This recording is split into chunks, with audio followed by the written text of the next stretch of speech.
একদিন আগে এই গন্ধির মূলা মাটিতে পুঁতেছিলাম।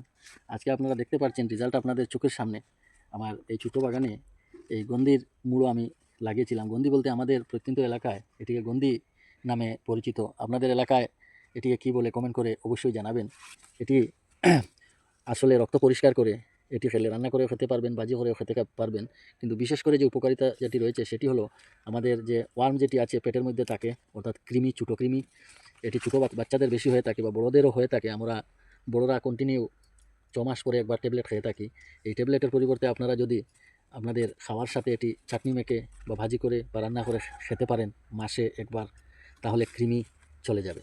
তো এই আপনারা সাথে থাকবেন। আমি আজকে আমার এই ছোটো বাগান থেকে এই আপনারা দেখতে পাচ্ছেন এই গন্ধির পাতা কেটে আমি গন্ধির এই যে ডাল যেটি আছে সেটি আমি সংগ্রহ করছি। এটি হাতে নাও, আপনারা এইভাবে সাথে থাকবেন।